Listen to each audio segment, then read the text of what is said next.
Հարվա սկզբին շատ լավ հիշում եմ, մենք խոսեցինք եւ այն ժամանակ արդեն շատ վաղուց ասում եմ, չէ, չի վերջանա 26-ին է շատ քիչ հավանական է որ վերջանա չի երևում վերջը ավելին այս տարվա ընթացքում Ռուսաստանը ուղղակի վերջնական խայտարակ եղավ առաջին անգամ այս երրորդ երամսյակում վերջի 3 ամսվա ընթացքում բաները research անողները open source աղբյուրներ վերլուծողները բացահայտել են, որ Ռուսաստանի բանակը ամսական ավելանում է ընդամենը 3000 մարդով։ Մինչ այդ դա 10000 էր նախորդ բաներին։ Սա նշանակում է, որ զոհվածների թիվը եւ մոբիլիզացվածների նորակոչների կոնտրակտ կնքողների թիվը արդեն հավասարվում է։ Սա Մադյարի, որը Ուկրաինայի ԱԹՍ-ների զորքերի հրամանատարն է, որը Սիրսկին նշանակեց առանձին որպես բան, սա քաղաքականություն է Ուկրաինայի, որ եթե առաջ խոսքը գնում էր օպերատիվ հաջողություն հասնելու համար, հիմա Ուկրաինան դուրս է եկել մոտավորապես 1.5-ից 2 միլիոն FPV, այսինքն առաջի դեմքով հեռակառավարվող դրոնների արտադրության քանակը հասցրել է 1.5-ից 2 միլիոն եւ ռազմավարությունը պատերազմի այսպիսին է ոչ մի ռուս Ուկրաինայի տարածքում պետքա կենթանի չմնա, ոչ մի ընդհանրապես, այսինքն շեշտը դրված է կենթանի ուժի ոչնչացման վրա, ուղղակի դրոներով բարձրացնում ոչնչացնում հաջողության են հասել, առաջի անգամ ասում եմ, ես երամսյակը միջինում 3000 հոգի է ավելանում, խայտարակ վիճակը Ռուսաստանը վերջանում է, Ռուսաստանը էլ շանս չունի ավելացնելու, կտրականապես ավելացնելու թիվը, ինքը ամբողջ հաջողությունները, որ այս տարի ունեցել է, ամբողջը սխալ բառ է, բոլոր առանձին վերցրած ուղղություններով այն առաջ խաղացումը, որ ինքը ունեցել է, ընդհանուր առմամբ մեր, ասենք, բան չի էլի, թիվ չի, ընդհանրապես թիվ չի, լավ սենց ասում, ինչքան կարող է 5000 քառակուսի կիլոմետրից պակաս թիվ, 0.1 թե 0.2%-ն է Ուկրաինայի տարածքի, այս տարվա ընթացքում, որը որ խաղ է եղել, վերջնական 3 չառաջորը հաստատվեց արդեն ռուսական Z ալիքների կողմից Կուպենսկի կորուստը, Կուպենսկը, որը Պուտինը իր կիսաբարոյական մամայի արևով երդվում էր, որ Կուպենսկը վերցված է եւ հրավիրում էր արևմտյան լրագրողներին գնալ Կուպենսկ եւ ռուսական զորքերի հետ միասին նկարել։ Արդեն Ռուսաստանի հերոս է ստացել այն մարդը, որ ճակերտներով գրավել էր Կուպենսկը, հիմա քանի օր չկա, ասում են գլուխ կերել են։ Բայց ամեն դեպքում Կուպենսկը կորցրել է ռուսական զորքը, այսինքն ինքը հետ է գնացել Ասկոլ գետի այնափ ասած ձախ դեպի Ռուսաստան։ Կուպենսկ առաջի հայացքից դա բարոյական հաղթանակի նման է, բայց դա այդպես չի։ Կուպենսկը անհրաժեշտ էր, որպեսզի Լիման, Կրամատորսկ, Սլավյանսկ այդ կտորը ինքը սենց ոնց որ հյուսիսից ապահովում էր Դոնեցկի այն մասի ճակատը անվտանգությունը, որը որ Պուտինը ուզում է, իսկ Տրամպը Վիչկովն ու Կուշները իրան նվիրում են։ Այդ Սլավյանսկ, Կրամատորսկ, այդ կտորը, այդ Դամբասի այն մասն է, որը այս պահին Եվրոպայի եւ ինձ թվում է աշխարհի ամենաամրացված բանն է, տարածքն է, նույն երևի Հյուսեյն եւ Հարավային Կորեաների միջև այդ սահմանը չհաշվենք։ Աշխարհում նմանատիպ բան չկա, պաշտպանական շրջան չկա, ինչքան որը տեղ է։ Եվ Պուտինը սա ուզում է անվճար։ Իսկ Տրամպի ընտանիքի անդամները, օգտվելով Ռուսաստանի տրամադրված գումարների բանից, այն որ հոտը առել են, արդեն կորցրել են ամեն ինչը, բոլոր հնարավոր բաները, իրանք սա ուզում են նվիրեն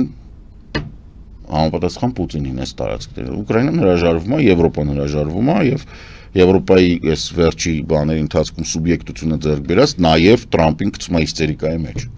որովհետեւ ինքը չի կարողանում ապահովել Պուտինի հաղթանակը, իրան Պուտինի հաղթանակը այսպես պետք է։ Ինչ վերաբերվում է մնացած ուղղություններին, Դապրապոլիայի ուղղությամբ դժվար է, Պոկրովսկը հակահարձակում է եղել ուկրաինական զորքերի, ընդ որում ծանր տեխնիկայի կիրառմամբ, այդ թվում Ավստրալիայից ստացված Աբրամսների, առնվազն մեկը տեսել ենք, որ խփվել է, ենթադրվում է, որ դե էլի է եղել, մի հատով չեն բան արել։ Եկել ամրապնդվել են Պոկրովսկի հյուսիսային մասը, Միրնագրադում դեռևս մարտերը շարունակվում են, Զապորոժիայի ուղղությամբ ամեն ինչ կանգնած է, Խերսոնի ուղղությամբ կանգնած է, Ռուսաստանի նավթամշակող եւ նավթ արտահանող հզորությունների ոչնչացումը գնում է ըստ պլանի, ոնց որ Պուտինը ասում էր, всё идет по плану, շաբաթ առնվազն մեկ հատ կարևորագույն կետ ոչնչացվում է, Ռուսաստանի նավթի արտահանման հնարավորությունները անկում են ապրում, բենզինի արտադրությունը անկում է ապրում, Պատերազմի շարունակությունը։ Իդեալական վիճակը։ Շատերը ասում են եվրոպացիները չեն ուզում, որ պատերազմը ավարտվի, մյուսները ասում են Պուտինը չի ուզում, որ պատերազմը ավարտվի։ Ով է ուզում, որ պատերազմը ավարտվի եւ ումից է կախված իրականում կախված է Պուտինից ավարտվի։ Կախված է Պուտինից։ Ինքը մեկ հրամանով կարա հենց հիմա կասեցնի պատերազմը։ Դա իրեն իր համար վտանգավոր է կասեցնելը պատերազմը։ Դե ինքը առներ դա չգիտի։ Որն է ավելի վտանգավոր, շարունակել, տեսեք։ Շարունակել։ Շարունակելը վտանգավոր է։ Շարունակելը ավելի վտանգավոր է, քան կասեցնելը։ Բայց ինքը շարունակում։ Ինքը շարունակում է, ինքը շարունակելով ինքը գալու է անգնի 17 թվի Նիկոլայ II-ի օրը։ Կասեցնելը կարող է հետևանքներ ունենա, բայց այս պահին դեռևս Ռոսգվարդիան իր կողքը կանգնած օլիգարխատը բանը, որը ուզում է որ կանգնի պատերազմը, որտեղ իրանք փողեր են կորցնում, ու իրանք դեռ խաղի մեջ են, հա, չնայած հայտնի է որ 10 տարի դեռևս պատժամիջոցները կշարունակվեն ռեպարացիաներ բաներ, բայց գոնե խոշոր բիզնեսը, որը դեռևս կա, դեռևս փող ունի, դեռևս հասանելի է ու ասենք մառազմի մեջ չէ, 95 տարեկան բծեկ չէ։ Ամերիկայի Միացյալ Նահանգների։ Սա Ռուսաստանի, մի խոսքով Ռուսաստանի No, այս հիմա ասեմ, ընդհանուր առմամբ շատ կարճ տեղ ասեմ, մնացածը երևի Telegram-ում կգրեմ կամ նյութ կտամ, որտեղ հանգստան օրերն ժամանակ կմնականամ։ Խոսքը վերաբերում է նրան, որ Տրամպի առաջ քաշած այսպես կոչված Մոնրոյի դոկտրինը, որը իրենք առաջ են քաշում, որ ռազմավարության բանը, իրանք չեն ուզում ընդունեն, բայց դա թուլության նշան է։ Շատ լուրջ թուլության նշան է Ամերիկայի։ Հիշեցնեմ, երբ է դա եղել 1823 թվականին, երբ Բոնապարտի պատերազմներից հետո Եվրոպայում տեղի ունեցավ թագավորական այդ Ֆրանսիան բուրբոնները վերադարձան բան այդ ռենեսանսը տեղի ունեցավ բանի, իսկ 1807 թվականին ԱՄՆ-ն ստացել էր Լուիզիանան Նապոլեոնից։ Նապոլեոնը վաճառել էր։ Քանի որ Բոնապարտները եկել էին եւ շատ բաներ զրոյացնում էին, միևնույն ժամանակ Բոլիվարի, այսպես ասած, ապստամբություններն, այսինքն Իսպանիայի ժառանգության հարցներ, հա, այնտեղ խնդիրներ էին առաջանում եւ պարզա, որ ամերիկացիները լցրել էին տակ։ Այնտեղ Կանադան էր, որը Բրիտանիայի դոմինիոնն է, 12-15 թվականին եղել է այդ պատերազմը ԱՄՆ-ի եւ Մեծ Բրիտանիայի միջեւ եւ ԱՄՆ-ն փորձում էր Կանադան գրավել, չստացվեց։ Ուզում եմ Խերսոնը վերցներ, առաջի կեսը վերցրեց։ Լուիզիանան Նապոլեոնը վաճառեց եւ վտանգ կար, որ եվրոպական արքայական ընտանիքները կասեն բարձավ ձեր լաֆան։ Ուրեմն Լուիզիանան հետ է գալի, որտեղ Բոնապարտը ոչ մեկ էր ուզուրպատոր էր։ Իրան չէր հասնում, չէր կարա վաճառեր։ Այնտեղ էլ Իսպանիան ասում էր, դե վերջ մենք էսի հետ ենք վերցնում եւ ԱՄՆ-ից ոչինչ չէր մնա։ Ուղղակի տեղում վարի գներ, հիշեցնեմ, որ նոր էր իրանց անկախության պատերազմը ավարտվել ու քրքաշ, դենց չէր, որ իրանք տենց հավեսով, իրանք առանց Ֆրանսիայի աջակցության այդ պատերազմը չէին հաղթի անկախության։ Եվ Մոնրոյի դոկտրինը դրա մասին էր, որ իրանք խոսք տվեցին, որ մենք այլևս ոչինչ չենք անի, մենք ձեր ունեցվածքին, խոսքը դրա մասին է այդ դոկտրինը, որ մենք ձեզ չենք կպնի, դուք նոր զորք մի բերեք։ Ասենք, այնտեղ կային կղզիներ, Անտիլյան կղզիներ, Կարիբյան կղզիներ, այնտեղ բաներ կա, ամեն մեկը մի փոքր կտորներ ուներ։ Հենց հիմա, ասենք, Ֆրանսիան կղզի ունի Կանադային քիփ կպած, որը Կանադային ավելի մոտիկ է, քան ինչ որ միտեղ։ Կանադայի կղզի է, մեծ հաշվով։ Բայց Ֆրանսիայի տարածք է, այսինքն, սենց փոքր բոլոր եվրոպական երկրներ տարածքներ ունեին։ Եվ ակնհայտ է, որ սա երկակի խաղ էր։ Ամերիկան կարող էր 1-2 նավով գնալ այդ կղզին գրավել, ասենք, Ջամայկա։ Հիմա էլ է թուլության նշան։ Հիմա Ամերիկան ոչ մեկ առանց Եվրոպայի։ Այն ինչ որ Ամերիկայի Միացյալ Նահանգների ղեկավարությունը հիմա փորձում է անել, այդ տարիֆների քաղաքականությունը, որը բերել է խնդիրների, միգրացիոն հոսքերի կասեցում, հասկանում եք, Ամերիկայի Միացյալ Նահանգները դարձել են Ամերիկայի Միացյալ Նահանգները միգրացիոն հոսքերի շնորհիվ։ Իրանք առանց միգրացիոն հոսքերի գոյություն չունեն։ Ամերիկան երկրորդ համաշխարհայինից հետո հսկայական աճ է ունեցել, որովհետև Եվրոպայից, որը քանդված էր պատերազմից հետո, ահռելի քանակությամբ մարդ, այդ թվում բիզնեսի, գիտության, կրթության, եկել են այնտեղ։ հիմա բրծել է այդ պոտենցիալը, դե հիմա ձուլվել են, վերջացել է։ Չունեն նորը ու չեն ունենալու, եթե սենց շարունակեն, որտեղ միգրացիոն ոսկերը փակում են։ Իրանք փակվում են իրանց մեջ, փորձում են ստեղծել հնարավորություններ, որոնք հնարավոր չի ստեղծել։ Ընկած են այս մագաների, ռեդնեկների հետևից, այսինքն փորձում են վերականգնել American Dream 50-ականների, երբ որ յուրաքանչյուր ամերիկյան ընտանիքի ասում էին դու մի մտածի, մենք քեզ ամեն ինչ կանենք, գնա դու պարտքով փող վերցրու, մի հատ կարտոնից բան արա տուն կտանք քեզ, մի հատ լիքը բենզին վառող մեքենա ծանր, որ դու կյանքում դուրս չգաս այդ հիպոթեկի ու լիզինգների ու վարկերի տակից։